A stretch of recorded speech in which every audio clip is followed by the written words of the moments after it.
Como les dijimos, aquí estamos con Ramón Tejada Holguín. Tantos temas que uno nunca sabe realmente, porque no del tiempo, pero ahí vamos a hacer lo que se puede. Ayer estuvo el presidente inaugurando escuelas en Asua, 2 escuelas. Pero la semana pasada estuvo inaugurando escuelas casi todos los días. Y no solo escuelas. Casi todos los días. No solo escuelas. En Santiago inauguró, dio el primer Picasso de Ciudad Juan Bosch, un proyecto de unas 10.000 unidades habitacionales, que además de eso, con el fideicomiso, va a llegar a muy bajo costo para las personas. Y el proyecto ciudad, que alguna gente dice, pero eso está lejos, fuera de la ciudad, pero es que incluye hospitales, destacamentos, área de negocios. Una ciudad. Por eso se llama Ciudad Juan Bosch, 2 en este caso. Y también inauguró el 911. Lo que quiere decir que el presidente anda por todo el país, ha descentralizado, vamos a decirlo así, las inversiones en todos los sentidos.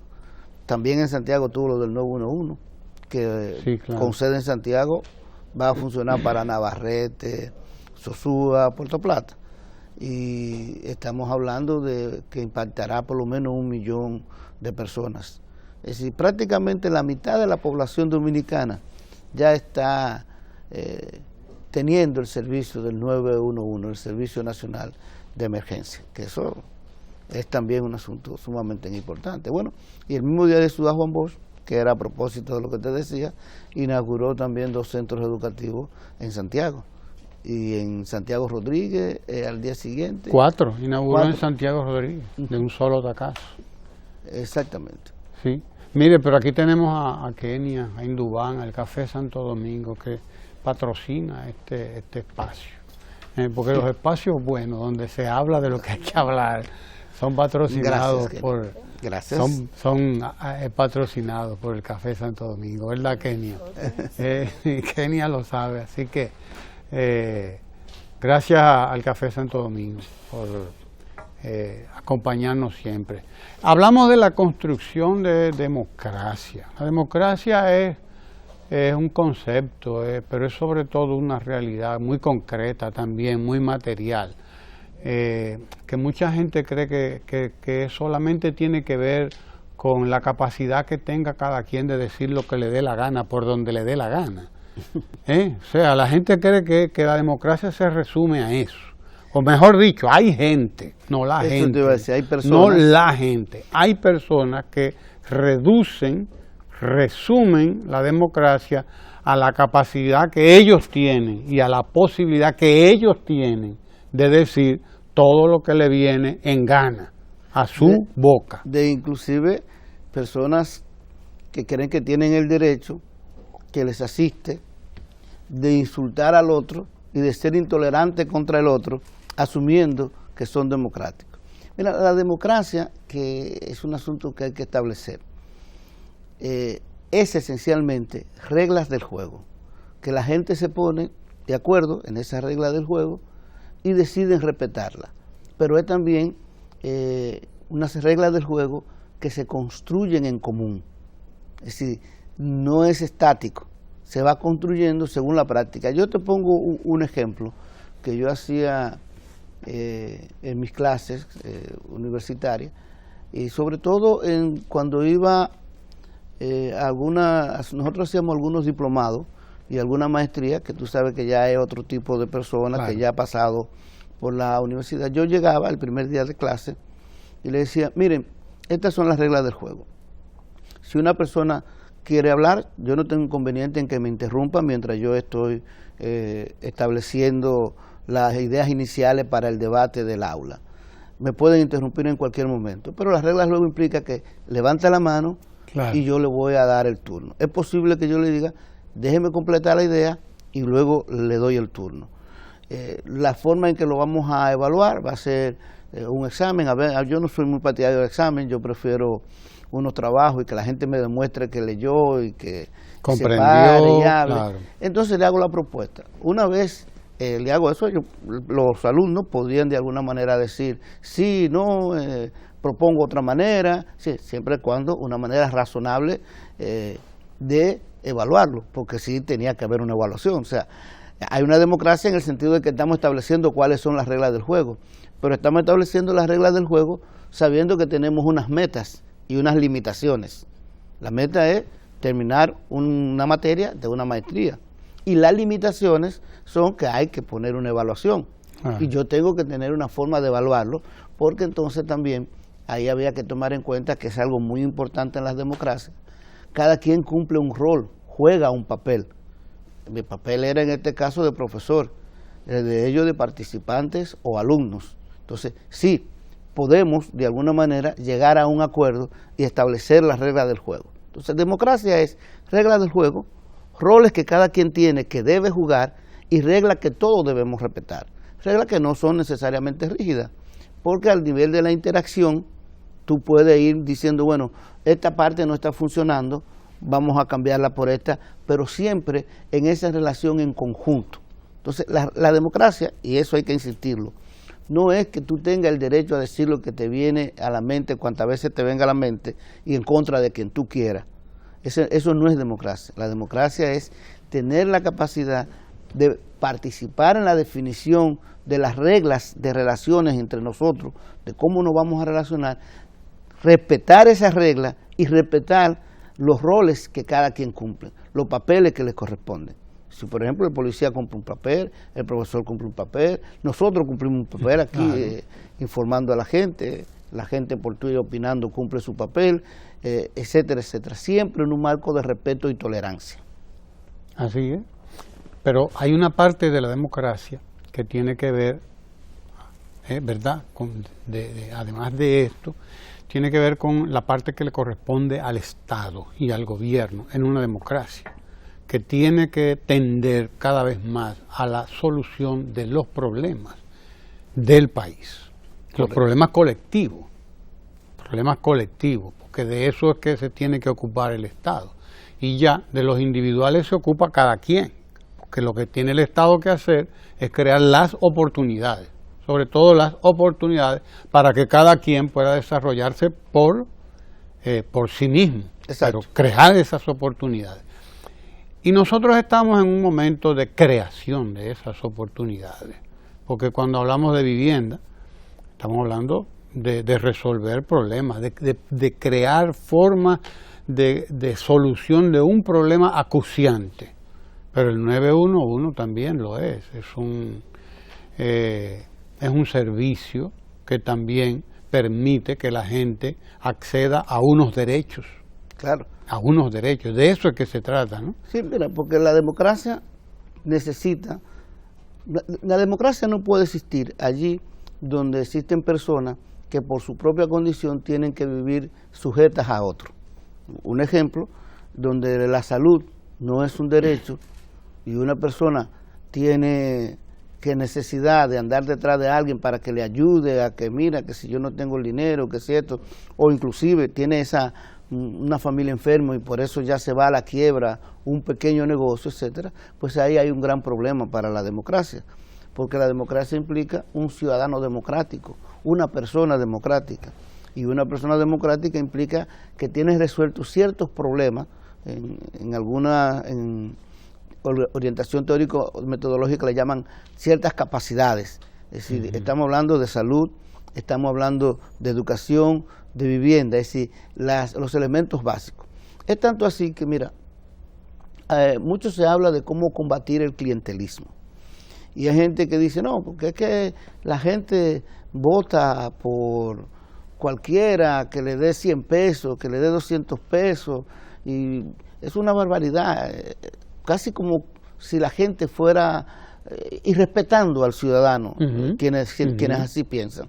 Y creen que el problema del clientelismo se resuelve única y exclusivamente con un asunto de cultura. No, porque lo que pasa es que hay una cultura de clientelismo y no es tan así. No es que no haya un elemento de cultura, es que hay también un problema de las necesidades materiales. Y te pongo de ejemplo lo siguiente. ¿Tú crees que mientras las personas, para poder asistir a un hospital, para tener que asistir a una buena calidad de servicio de salud, que necesite andar detrás de un político o que necesite ayuda o que el Estado no se la disponga, con ese nivel de preocupación va a estar pensando en democracia. O una persona que simple y llanamente no ha accedido a la escuela, o una persona que no ha accedido a la vivienda. Entonces, si te pones a pensar, no hay cosa que se esté trabajando más para eliminar y reducir el clientelismo en República Dominicana que, por ejemplo, el SENASA, que dicho sea de paso, mira la ironía, algunos sectores, como no tienen, parece ser, más que critican el SENASA como si fuera parte de una estructura clientelar, y es lo contrario. Todo lo contrario. Si tú tienes, nosotros, en República Dominicana en este momento, hemos pasado de ser uno de los países que tenía menos personas afiliadas a un seguro de salud a ser en América Latina, en el Caribe, el país que más personas tiene afiliadas a un servicio de salud. Entonces, imagínate que la persona con un carnet... Y en América Latina somos uno de los que más. Sí, en América Latina es uno de los que más. Entonces, imagínate, una persona con un carnet que puede ir a recibir un servicio mucho mejor que antes. Quizá alguien puede decir no es el óptimo, pero es seguro que es mucho mejor que antes, y que además de eso tiene la posibilidad de conseguir su medicina a través de Promescal. Tiene resuelto una situación que no lo va a hacer presa de un político. Entonces, si tú ayudas a que la gente resuelva cada vez más sus problemas materiales, puede esas personas tener una dimensión, desarrollar más la dimensión cultural, o la dimensión de tomar una decisión política consciente. Claro. Mira que a veces la gente dice, bueno, yo he escuchado cosas como la siguiente: tú tienes la jornada extendida, más de 1 millón de personas recibiendo educación y alimentación al mismo tiempo, y niños que algunos estaban en la calle, que las madres no podían atender, que están en la jornada extendida y que las madres pueden ya dedicarse a otra cosa, inclusive a trabajar.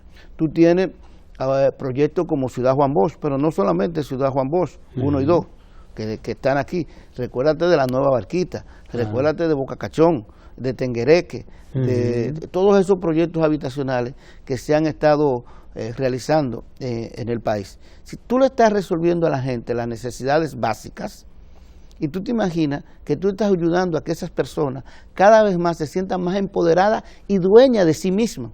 Porque mientras tú tienes mayor capacidad, mientras tienes mayor elemento de esta naturaleza, tú dependes menos del otro y dependes menos del Estado. Por ejemplo, la visita sorpresa busca hacer, paradójicamente, que los agricultores, las cooperativas, dependan menos del Estado y más de sí mismos. Se le hace un préstamo, ese préstamo que se le hace, ellos lo utilizan para herramientas, se le hacen la carretera, la viabilidad que necesitan, ellos lo utilizan para vender su producto, pero se desarrollan ellos mismos y se independizan a través de ese préstamo, desarrollando las capacidades que tienen. Y eso hay en el aceite de orégano, en el chocolate, en las aguas, jengibre, en el mango, jengibre, de todo que se están desarrollando. Estas políticas, mira la paradoja, con la intervención del Estado, contribuyen más a reducir el clientelismo y a construir una democracia que el bla bla bla y el hablar de la cultura que impera en la gente, que si la gente vota sin empezar en sus intereses, y se olvida de que qué mayor interés de la gente que crear ese ambiente, de un Estado que crea el ambiente para que cada quien, según sus capacidades individuales, pueda desarrollarse en medio de esa, digamos, mejoramiento del ambiente económico, social e institucional que se realiza. Eso es una democracia. Hace un tiempo, ya unas cuantas décadas, que nosotros discutíamos sobre estos temas. Y había una frase que era importantísima, o un análisis, que es el análisis marxista, que planteaba que el individuo, la persona, para desarrollarse en todas sus potencialidades, en todas sus capacidades, decía concretamente, para hacer arte, para hacer religión, para hacer política, para hacer filosofía, el individuo, la persona, lo primero que tiene que tener son todas sus necesidades resueltas. Sí, había, recuérdate, hay una frase que se convirtió en un tópico, en un cliché dentro del marxismo, y algunos la malinterpretaron, que era aquello de que la infraestructura condicionaba la superestructura. Es decir, toda la estructura socioeconómica, la forma en que la gente se gana la vida, etcétera, condiciona la forma en que la gente piensa, la ideología, la forma en que la gente se relaciona entre sí. Sí, la cultura en sentido general. Sí. Claro, ya en el mundo hay algunas influencias que ya no son solamente de la infraestructura, la económica, desde luego, pero obviamente que la forma en que tú te ganas la vida va a determinar mucho la forma en que tú piensas. Así es. Cuando tú estás, por lo tanto, mira, eso es, para mí todavía sigue siendo algo fundamental, así. Es decir, tú no puedes ir a Domingo Sabio, vamos, tú vas hoy a Domingo Sabio, tú te das cuenta de que viviendo en las condiciones que se vive en Domingo Sabio, no se puede sacar de ahí demócratas, digamos, si queremos, o filósofos. Vamos a dejar la democracia aparte, vamos a sacar filósofos de Domingo Sabio, o qué sé yo. Puede aparecer, aparecerá, sí, pero no es el ambiente, pero de manera excepcional. Exacto. Claro, porque de manera excepcional todo es posible. Todo es posible. Pero mira, tú acabas de decir un lugar que hay un proyecto todo de remoción de Domingo Sabio que va a impactar prácticamente el presidente decía, cuando entregaba a Domingo Sabio, por ejemplo, decía el presidente Danilo Medina, bueno, pero es que en las condiciones en que se vive en estos lugares, ese amontonamiento. Y la zona vulnerable, toda la zona de la orilla del río, por ejemplo, que en esta renovación se va a eliminar, ahí se va a hacer una carretera y estas personas serán reubicadas. Todas esas personas, el nivel de vulnerabilidad constante en que viven, la zozobra en que viven, obviamente la calidad de su posibilidad de participación en la democracia es reducida. Mira, yo hice una investigación en 4 barrios de la capital, en 3 barrios de la capital. Eso fue más o menos a 2001, 2004 por ahí. Sí. De 2002 a 2004. Entonces lo que queríamos probar era qué era el factor más importante para salir de la pobreza. Si la participación social de las personas, entonces elegimos un barrio que tuviera alto nivel de participación social. Si el mercado de trabajo, entonces elegimos un barrio que tenía un elemento cercano a un lugar, en este caso cerca del mercado, donde la persona podía ir a vender sus productos, etcétera, donde se suponía que había más trabajo. Si la intervención de organizaciones no gubernamentales que trabajaban con la educación popular, y elegimos un barrio que tenía esa característica. Y también elegimos un barrio normal, vamos a llamarle así, en donde no habían estos 3 elementos, para probar cuál era la posibilidad de que la gente, qué elemento era el más importante para que la gente saliera de la pobreza. ¿Tú sabes cuál fue el elemento más importante?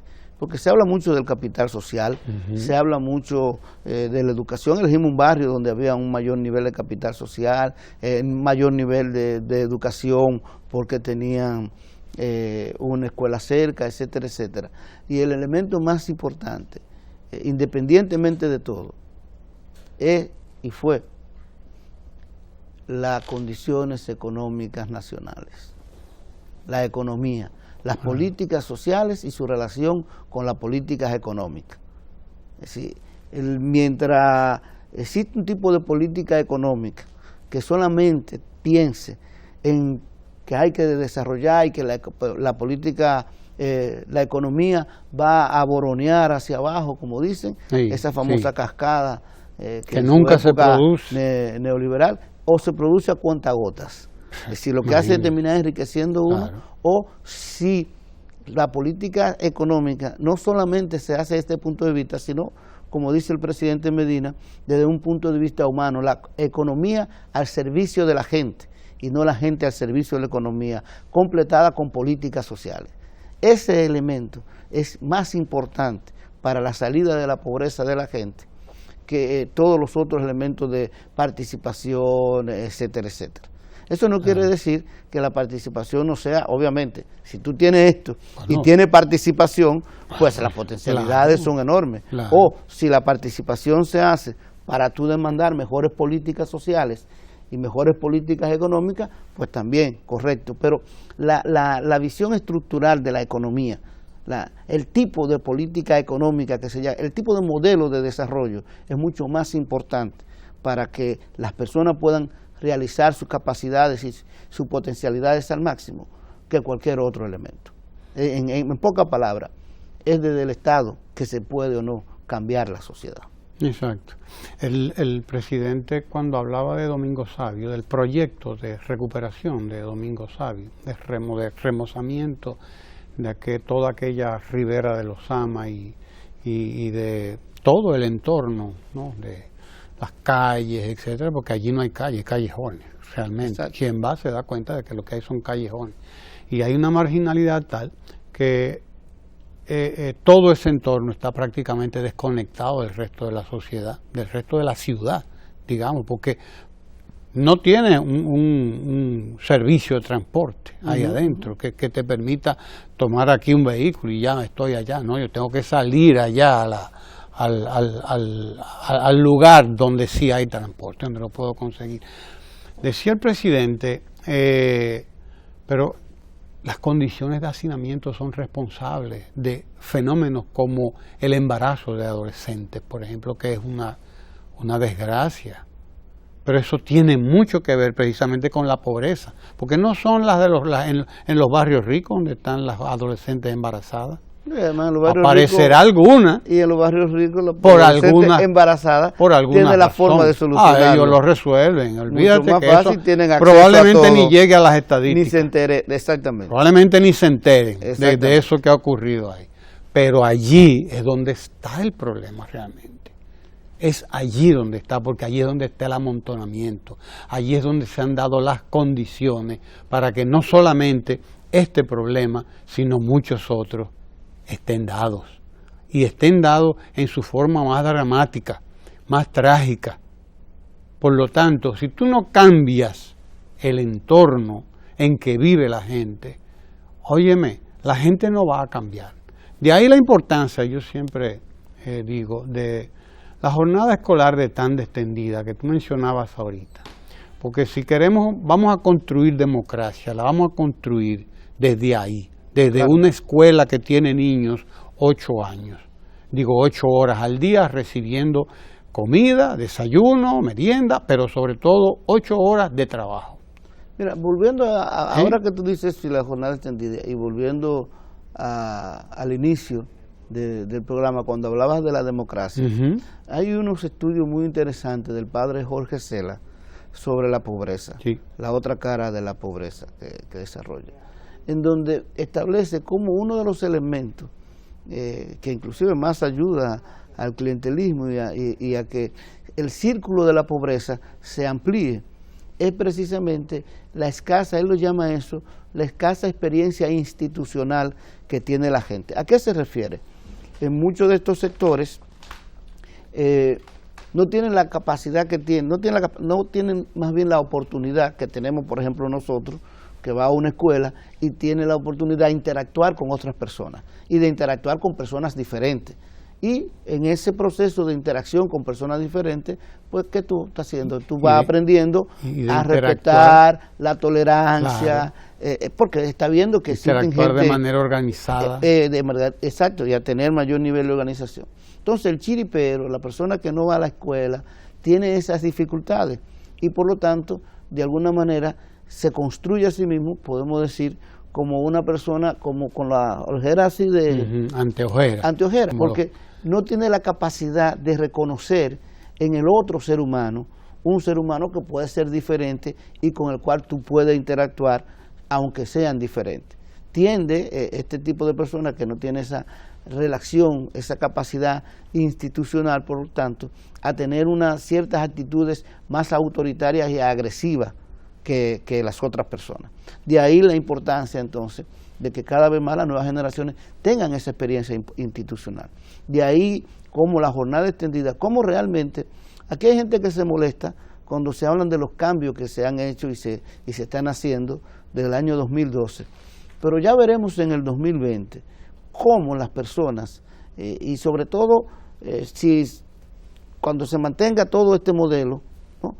Cuando salga la primera generación de la jornada extendida, de personas que recibieron la alimentación, que estuvieron ahí, ya veremos cómo real y efectivamente habrá una ciudadanía un tanto diferente. Es una lástima que en vez de enfocarnos en profundizar este proceso, en defender este proceso, sí, en blindar este proceso para que sea quien sea que venga en los próximos años, este proceso se mantenga, en protegerlo como la niña bonita, porque aunque parezca mentira, es el proceso, ese elemento de la jornada extendida y la transformación en la educación, es uno de los procesos que más va a cambiar la sociedad dominicana, en términos inclusive de la seguridad ciudadana, de las actitudes agresivas de la gente y de la construcción de la democracia. Y además de la capacidad de que la gente pueda tener, yo sé que hay gente que va a decir que estoy siendo muy optimista, pero yo creo que sí, lo que voy a decir, de la capacidad de que la gente vaya a tener de votar por un candidato o una candidata que le convenza, y no por un candidato o una candidata de manera clientelar. En ese proceso está el secreto, en utilizar la jornada extendida para inculcar a los muchachos asuntos de educación, no solamente la educación tradicional, sino cultura, música, poesía, danza, baile, herramientas también, carpintería, utilizar todo ese tiempo que tiene para que las personas aprendan, interactúen con los otros y además de eso pueda también aprender un tipo de oficio.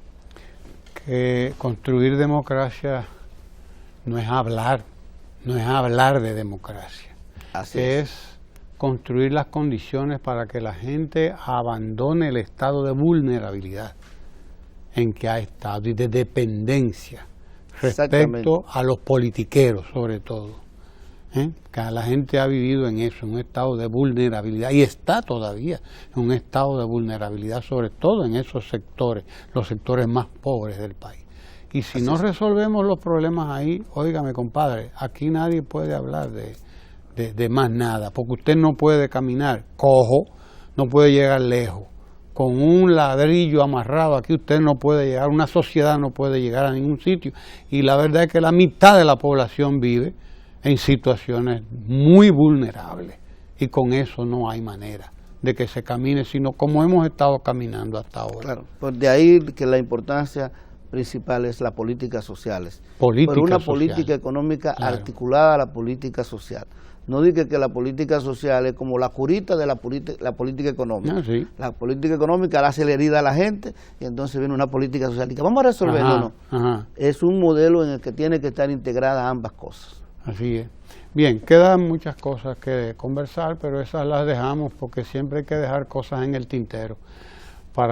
Harina para abrir y pan para mayo. Tenemos ahí para los próximos días seguir continuando esta conversación con Ramón Tejada Holguín, porque ya nos dijeron que no hay más tiempo, que terminemos esto. Así que vayámonos, que viene Locas Vicen a hablar de economía en Ecomundo, aquí en Ojalá. No se mueva de ahí. Gracias, Ramón.